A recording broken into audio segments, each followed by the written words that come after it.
Hi dears, എന്താണ് വിശേഷം? എല്ലാവരും ഹാപ്പി അല്ലേ? അപ്പം നമ്മൾ ഇത് 7th യൂണിറ്റിലോട്ടാണ് കിടക്കാൻ പോകുന്നത്. Role of emotional intelligence in success and happiness. നമ്മളെല്ലാവരും ഒരുപോലെ പഠിക്കുന്നില്ല, ഒരുപോലെ ബുദ്ധിമാന്മാരും അല്ല. പക്ഷെ എല്ലാവർക്കും എന്തുണ്ട്? ഇമോഷൻസ് ഉണ്ട്. സന്തോഷവും ദുഃഖവും ദേഷ്യവും പേടി നിരാശയും ഇതൊക്കെ എല്ലാവർക്കും ഉണ്ട് അല്ലേ? അപ്പോൾ ഈ ഇമോഷൻസാണ് നമ്മുടെ ജീവിതത്തെ നമ്മളെ മുന്നോട്ട് കൊണ്ടുപോകാനും ചിലപ്പോൾ പിന്നോട്ട് വലിക്കാനൊക്കെ കാരണമാവുന്നത്. അപ്പോൾ emotion can make or break a situation. അപ്പോൾ ഇമോഷൻസ് ആർ പവർ ഹൗസ് എന്നാണ് പറയുക. അതായത് ഇമോഷൻ എന്നത് ഒരു ദൗർബല്യമല്ല, ഒരു വലിയ പവറാണ്. ഇപ്പോൾ സന്തോഷം ഉണ്ടെങ്കിൽ നമുക്ക് പഠിക്കാൻ മനസ്സിലാകും. ദേഷ്യം നിയന്ത്രിക്കാനായില്ലെങ്കിൽ നമ്മുടെ ബന്ധങ്ങൾ തകരും. അപ്പോൾ പവർ ശരിയായി ഉപയോഗിച്ചാൽ സക്സസ്സും സന്തോഷവും ഉണ്ടാവും.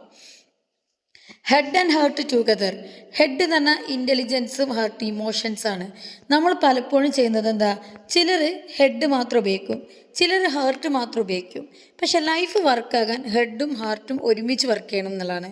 ഇപ്പോൾ എക്സാമിൽ ഫെയിലായപ്പോൾ നമ്മുടെ തല പറയും എന്ത് ഇമ്പ്രൂവ് ചെയ്യണമെന്ന് ചോദിക്കും. അപ്പോൾ ഹാർട്ട് പറയും നിനക്ക് കഴിയുമെന്ന് പറയും. അപ്പോൾ രണ്ടും ചേർന്നാൽ നെക്സ്റ്റ് അറ്റംപ്റ്റ് ബെറ്ററാക്കാൻ നമുക്ക് പറ്റും. അപ്പോൾ എന്താണ് emotional intelligence? Being intelligent about emotions. അതായത് ഇമോഷണൽ ഇൻ്റലിജൻസ് എന്നത് ഇമോഷൻസ് ഇഗ്നോർ ചെയ്യലല്ല, ഇമോഷനെ അടിമാക്കലും അല്ല.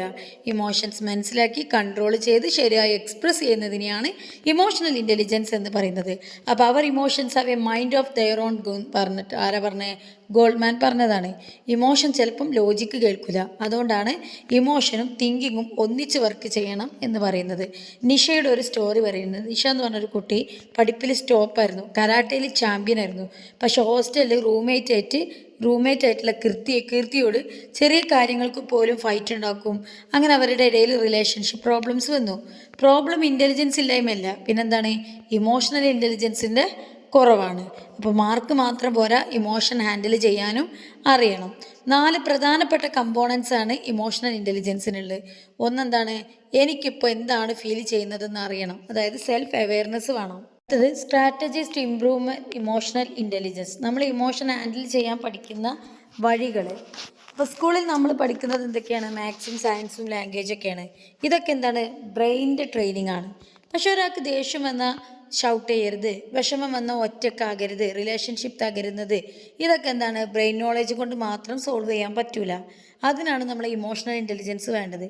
ഇമോഷണൽ ഇൻ്റലിജൻസ് എന്ന് പറയുമ്പോൾ അറിയലും മനസ്സിലാക്കലും ഇമോഷൻസിനെ കൺട്രോൾ ചെയ്യലും മാനേജ് ചെയ്യലുമാണ്. അപ്പോൾ ഇമോഷണൽ ഇൻ്റലിജൻസിന് 2 ഭാഗമാണുള്ളത്, ഇൻട്രാ പേഴ്സണലും ഇൻ്റർ പേഴ്സണലും. ഇൻട്രാ പേഴ്സണൽ എന്ന് പറഞ്ഞാൽ നമ്മുടെ ഉള്ളിൽ സെൽഫ് അവെയർനെസ് വേണം, സെൽഫ് കൺട്രോൾ വേണം, മോട്ടിവേഷൻ വേണം. ഇൻ്റർ പേഴ്സണൽ പറഞ്ഞാൽ മറ്റുള്ളവരുമായിട്ട് അവരോടുള്ള എമ്പതി വേണം, നല്ല കമ്മ്യൂണിക്കേറ്റീവ് പവർ വേണം, നല്ല റിലേഷൻഷിപ്പ് സ്കില്ല് വേണം. ഇത് നമുക്ക് ഓരോന്നും നോക്കാം. അപ്പോൾ ഏതൊക്കെയാണ്? ഇൻട്രാ പേഴ്സണൽ ആസ്പെക്റ്റ് പരമായിട്ട് നോക്കുകയാണെങ്കിൽ എനിക്ക് ചെയ്യേണ്ട കാര്യങ്ങൾ, ഞാൻ എന്നോട് തന്നെ ചെയ്യേണ്ട കാര്യങ്ങൾ. ഒന്ന്, ഇമോഷൻസിനെ നമ്മൾ ഫോക്കസ് ചെയ്യണം. നമ്മുടെ ഇമോഷൻസ് നമ്മൾ മനസ്സിലാക്കണം. ഇമോഷൻസ് വരുമ്പോൾ നമ്മൾ ചോദിക്കണം എനിക്കെന്താണ് എൻ്റെ തോട്ട്, കൊഗ്നിറ്റീവായിട്ട് നമ്മൾ ചിന്തിക്കുക. എനിക്കെന്താണ് ഫീൽ, എഫക്റ്റീവായിട്ട് നോക്കുക. ഞാൻ എന്ത് ചെയ്യാനാണ് പോകുന്നത്, കൊനേറ്റീവായിട്ട് നോക്കുക. ഇപ്പോൾ ബോസ് മീറ്റിങ്ങിൽ നമ്മളെ സ്കോൾഡ് ചെയ്തു, നമ്മുടെ ചിന്ത എന്തായിരിക്കും? എനിക്കൊന്നും പറ്റില്ല. ഫീലിംഗ് എന്തായിരിക്കും? ദേഷ്യവും നാണക്കേടുമായിരിക്കും. നമ്മൾ ആക്ഷൻ എന്തായിരിക്കും? നമ്മൾ സൈലൻ്റ് ആവും, അല്ലെങ്കിൽ ആംഗ്രി ആയിട്ട് റിപ്ലൈ ചെയ്യും. അപ്പോൾ ഇമോഷണൽ ഇൻ്റലിജൻസ് ഇതൊക്കെ നോട്ടീസ് ചെയ്തിട്ട് ഇൻസ്റ്റൻ്റായിട്ട് റിയാക്ട് ചെയ്യാൻ പോകില്ല. രണ്ടാമത്തത് aware of your self awareness വേണം. നമ്മൾ നമ്മളൊരു ക്ലാരിറ്റി കൊടുക്കണം നമ്മളതായിട്ട് തന്നെ. എനിക്ക് ദേഷ്യം എപ്പോഴാണ് വരുന്നത്, ഞാൻ എപ്പോഴാണ് ട്രിഗർ ആവുന്നതെന്ന് എനിക്കൊരു ബോധം വേണം. അപ്പോൾ നമ്മൾ വിശന്നാൽ നമുക്ക് പെട്ടെന്ന് ദേഷ്യം വരും ചിലർക്ക്. അതുപോലെ ഉറക്കം കുറഞ്ഞാൽ നമ്മൾ ഇറിറ്റേറ്റഡ് ആവും. അതറിഞ്ഞ് നമ്മൾ അതിൻ്റെ പോസിബിളായിട്ടുള്ള കൺട്രോൾ കൊണ്ടുവരണം. Back tracking. ഇമോഷൻ വന്നപ്പോൾ നമ്മൾ പിന്നോട്ട് പോയി ചോദിക്കുക ഇത് തുടങ്ങിയത് എവിടെ നിന്നാണ്, അവിടെ നിന്ന് നമ്മളതിന് പരിഹാരവും കണ്ടെത്തുക. മൂന്നാമത്തത് അക്യൂറേറ്റ് സെൽഫ് അസസ്മെൻ്റ് ആണ്. അതായത് എനിക്ക് പേഷ്യൻസ് കുറവാണ്, എനിക്ക് എന്താ പറയുക, ക്ഷമയില്ലാത്ത ഒരാളാണ്, എനിക്ക് ലിസണിങ് സ്കില്ല് ഇമ്പ്രൂവ് ചെയ്യണം എന്നുള്ളൊരു സ്വയം ഒരു അറിവുണ്ടെങ്കിൽ നമ്മൾ സെൽഫ് ബ്ലെയിം ചെയ്യില്ല. നമ്മളെ തന്നെ നമ്മൾ കുറ്റം പറയില്ല. അതുപോലെ നമ്മളെ തന്നെ ഒന്ന് മനസ്സിലാക്കും. നമ്മളെ മനസ്സിലാക്കിയില്ലെങ്കിൽ പിന്നെ ലോകത്ത് വേറെ ആരും നമ്മളെ മനസ്സിലാക്കാൻ പോകുന്നില്ല. അപ്പോൾ ഞാൻ കഴിഞ്ഞ ക്ലാസ്സിൽ പറഞ്ഞിട്ടുണ്ടായിരുന്നു, നമ്മൾ എമോറ എന്ന് പറഞ്ഞിട്ടുള്ളൊരു സംഭവം നടത്തുന്നുണ്ട്. അതിൽ നമ്മളെ തന്നെ മനസ്സിലാക്കാനും നമ്മുടെ ചിന്തകളെ നമ്മളെ ഭാഗത്തേക്ക് കൊണ്ടുവരാനും ആരും കൂട്ടിനില്ല എന്ന് പറഞ്ഞ് വിഷമിക്കുന്നവർക്ക് സ്വന്തം എങ്ങനെ നമുക്ക് കൂട്ടാവാം എന്നുള്ളതൊക്കെ ടാസ്ക് പരമായിട്ട് ചെയ്യിപ്പിച്ച് നിങ്ങൾക്കൊരു എനർജിയും നിങ്ങൾക്കൊരു കംഫർട്ടും കൊണ്ടുവരുന്ന ക്ലാസ്സാണ്. താല്പര്യമുള്ളവർക്ക് താഴെ കാണുന്ന നമ്പറിൽ കോൺടാക്റ്റ് ചെയ്യാം. തികച്ചും സൗജന്യമായിട്ടാണ് കേട്ടോ നമ്മളത് കൊടുക്കുന്നത്. ഓക്കെ, അപ്പോൾ ബീൻ അസർട്ടീവ് എന്ന് പറഞ്ഞാൽ സ്പീക്ക് ക്ലിയർ ആൻഡ് റെസ്പെക്റ്റബിളി. നമ്മൾ കഴിഞ്ഞ യൂണിറ്റ് 5 അസർട്ടീവിനെ കുറിച്ച് പഠിച്ചത്. അസർട്ടീവ് കമ്മ്യൂണിറ്റി നമ്മൾ ഷൗട്ട് ചെയ്യാതെ, സൈലൻസ് ഇല്ലാതെ കാം ആൻഡ് കോൺഫിഡൻ്റ് ആയിട്ട് സംസാരിക്കുക. റൂംമേറ്റിൻ്റെ ഡിസ്റ്റർബൻസ് ഉണ്ടെങ്കിൽ നീ ഇങ്ങനെ തന്നെ അല്ലേ എന്ന് ചോദിക്കരുത്, സൈലൻസ് കീപ്പ് ചെയ്യരുത്. രാത്രി നോയ്സ് കുറച്ചാൽ എനിക്ക് ഹെൽപ്പ് ആകും എന്ന രീതിയിൽ അവരെ പറയാം. അവരെ ബ്ലെയിം ചെയ്തില്ല, നമ്മൾ തോറ്റു കൊടുത്തതുമില്ല, അങ്ങനെ രീതിയിൽ വേണം നമ്മൾ റിയാക്ട് ചെയ്യാൻ. അടുത്തത് കൊഗ്നിറ്റീവ് റീസ്ട്രക്ചറിങ് ആണ്. അതായത് change the way of think. നമ്മുടെ ചിന്തയുടെ ആ ഒരു രീതി ഒന്ന് മാറ്റി ചിന്തിക്കുക.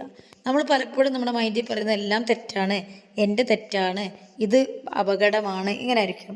ഇതിനെയാണ് കൊഗ്നിറ്റീവ് ഡിസോർട്ടേഷൻ എന്ന് പറയുന്നത്. ഇപ്പോൾ എക്സാമിൽ ഫെയിലായാൽ നമ്മൾ പറയും ജീവിതം കഴിഞ്ഞു, നശിച്ചു പോയി ജീവിതം. ഇത് ഇമ്പ്രൂവ് ചെയ്യാനുള്ള ചാൻസ് ആണെന്ന് പറയാം അതിന് പകരം. പിന്നെ മൈൻഡ്ഫുൾ ആയിരിക്കണം.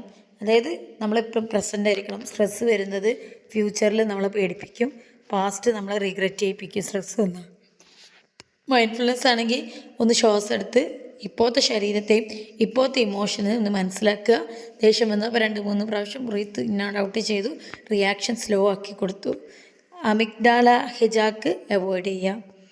പിന്നെന്താണ് ബീൻ റെസിലൻ്റ് എന്നാണ്. റെസിലൻ്റ് എന്ന് പറഞ്ഞാൽ വീഴ്ചയിലും വീണ്ടും ഉയർത്തെഴുന്നേൽക്കുക എന്നുള്ളതാണ്. ലൈഫിൽ പ്രോബ്ലം വരും, അത് സർവ്വസാധാരണയാണ്. പ്രോബ്ലം ഇല്ലാത്തവർ ഈ ലോകത്താരും തന്നെ ഇല്ല. അപ്പോൾ റെസിലൻറ്റ് പേഴ്സൺസ് പറയുന്നത് അതൊന്നും പ്രോബ്ലം വന്ന് കരുതിയാണ്ട് ജീവിതത്തിൽ നിന്ന് വിട്ടൊഴിയുക, അല്ലെങ്കിൽ ആ ഒരു ഇതിൽ നിന്ന് വിട്ടുകഴിഞ്ഞ് നിൽക്കുന്നതിന് പകരം ഇതിൽ നിന്ന് എനിക്ക് എന്ത് പാഠം കിട്ടി അത് ചിന്തിച്ച് അതിൽ നിന്നും കരകയറാൻ ശ്രമിക്കുക. ഫെയിലിയർ വന്നാലും ഇതെൻ്റെ അവസാനമല്ല എന്നുള്ളൊരു മൈൻഡ് സെറ്റ് ഉണ്ടാക്കിയെടുക്കുക. അടുത്തത് കോപ്പിംഗ് സ്ട്രാറ്റജി പറഞ്ഞാൽ ഇമോഷൻ ഫോക്കസ്ഡ് കോപ്പിംഗ് ആണ്. കൺട്രോൾ ഇല്ലാത്ത സിറ്റുവേഷനിൽ ഇമോഷൻ കാം ചെയ്യുക, ജേർണലിങ്ങും ടോക്കിങ്ങും പ്രെയറൊക്കെ വന്നിട്ട്. പിന്നെ പ്രോബ്ലം ഫോക്കസ്ഡ് കോപ്പിംഗ്, കൺട്രോൾ ഉള്ള സിറ്റുവേഷനിൽ പ്രോബ്ലം സോൾവ് ചെയ്യുക, പ്ലാനിങ്ങും ടൈം മാനേജ്മെൻറ്റൊക്കെ നടത്തിയിട്ട്. ഇപ്പോൾ എക്സാം സ്ട്രെസ് ഉള്ള സമയമാണെങ്കിൽ സിലബസ് ചേഞ്ച് ചെയ്യാൻ പറ്റില്ല, അത് ഇമോഷൻ ഫോക്കസ്ഡ് ആണ്. പക്ഷേ പഠനത്തിൻ്റെ പ്ലാൻ ഒന്ന് ചേഞ്ച് ചെയ്ത് പ്രോബ്ലം ഫോക്കസ് ചെയ്തിട്ട് നമുക്ക് പഠിക്കാം. അടുത്തത് പോസിറ്റീവ് ആറ്റിറ്റ്യൂഡ് ഡെവലപ്പ് ചെയ്തിട്ടെടുക്കുക. പോസിറ്റീവ് ആറ്റിറ്റ്യൂഡ് പറഞ്ഞാൽ റിയലിസ്റ്റിക് ഒപ്റ്റിമിസം എന്നാണ് പറയുക. പ്രോബ്ലം ഇഗ്നോർ ചെയ്യലല്ല, ഇതിൽ നമ്മൾ സൊല്യൂഷൻ ഉണ്ടാകുന്നൊരു വിശ്വാസത്തോടെ എനിക്ക് പ്രോബ്ലം ഉണ്ട് പക്ഷെ ഞാൻ ട്രൈ ചെയ്യും. അതാണ് ഇൻറ്റേർണൽ ലോക്കസ് ഓഫ് കൺട്രോൾ എന്ന് പറയുന്നത്. എൻ്റെ എഫേർട്ട് മാറ്റർ ചെയ്തിട്ട് മുന്നോട്ട് പോവുക. രണ്ടാമത്തെ സ്ട്രാറ്റജിയാണ് ഇൻ്റർ പേഴ്സണൽ ആസ്പെക്ട്സ് എന്ന് പറയുന്നത്, മറ്റുള്ളവരെ ഭാഗത്ത് നിന്നിട്ട്. ആദ്യം വേണ്ടത് എമ്പതി ഡെവലപ്പ് ചെയ്യുക. നമ്മളെ തന്നെ putting yourself in others shoes. അതായത് എനിക്ക് വിഷമമുണ്ട്, ഒരു സിമ്പതി, ആ ഒരു ഇത് നിനക്ക് എത്ര വിഷമം ഉണ്ടാകുമെന്ന് എനിക്ക് മനസ്സിലാകുന്നു എന്ന് പറയാം. അല്ല എനിക്ക് വിഷമമുണ്ട് പറഞ്ഞിട്ട് നമ്മൾ മാത്രം ചിന്തിക്കാതെ മറ്റുള്ളവർ അത് എത്രത്തോളം ബാധിക്കുന്നു എന്നുള്ളതും കൂടെ ചിന്തിക്കുക. ഫ്രണ്ട് ദേഷ്യമാണെങ്കിൽ അവളെ കാം ഡൗൺ ചെയ്ത് പറയുന്നതിന് പകരം നിനക്ക് ഹാർട്ടായിരിക്കുക എന്ന് പറയുക. അടുത്തത് എഫക്റ്റീവ് കമ്മ്യൂണിക്കേഷൻ.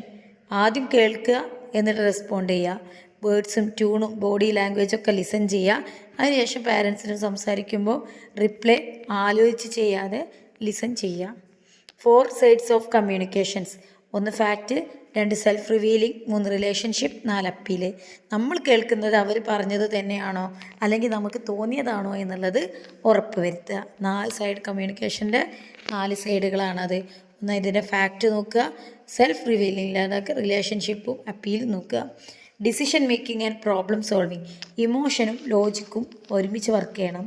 അതായത് പ്രോബ്ലം ക്ലിയർലി ഡിഫൈൻ ചെയ്യുക, അതിനുശേഷം ഇമോഷൻ കൺട്രോൾ ചെയ്യും, അതിനുശേഷം മൾട്ടിപ്പിൾ സൊല്യൂഷൻസ് കാണും നമ്മൾ. എന്നിട്ട് ഫൈറ്റ് വന്നാൽ ആരെ തെറ്റാണെന്നല്ല എങ്ങനെ സോൾവ് ചെയ്യുക എന്നുള്ള ചോദ്യമാണ് അവിടെ നമ്മൾ ചോദിക്കേണ്ടത്.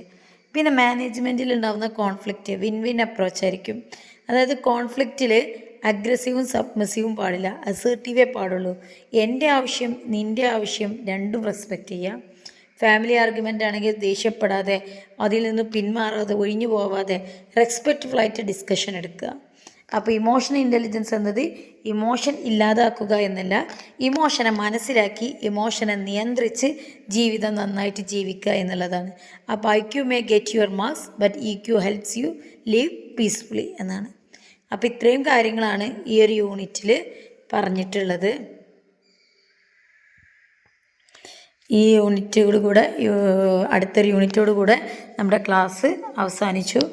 ഈ ഒരു ഇമോഷണൽ ഇൻ്റലിജൻസ് ഈ ഒരു യൂണിറ്റ് 7 എന്ന് പറഞ്ഞാൽ ഫസ്റ്റ് യൂണിറ്റ് ഇതുവരെ പറഞ്ഞത് ഒരു ആഗോളമായിട്ട് പറഞ്ഞതേ ഉള്ളൂ, അല്ലാതെ അധികമൊന്നും ഇതിൽ യൂണിറ്റ് 7 പറഞ്ഞിട്ടില്ല കേട്ടോ. അപ്പോൾ ഞാൻ പറഞ്ഞ പോലെ നിങ്ങൾക്ക് എന്ത് ഡൗട്ട് ഉണ്ടെങ്കിലും നിങ്ങൾക്ക് ഡയറക്റ്റ് കോൺടാക്റ്റ് ചെയ്യാം.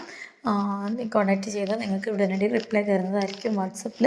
ക്ലാസ്സിന് ചേരാൻ താല്പര്യമുള്ളവർക്ക് ഇനി ഫസ്റ്റ് ഇയർ സെക്കൻഡ് ഇയർ കഴിഞ്ഞ് തേർഡ് ഇയർക്ക് അഡ്മിഷൻ എടുക്കാനാണെങ്കിലും നെക്സ്റ്റ് ബാച്ച് നമ്മൾ ഓപ്പൺ ചെയ്തിട്ടുണ്ട്.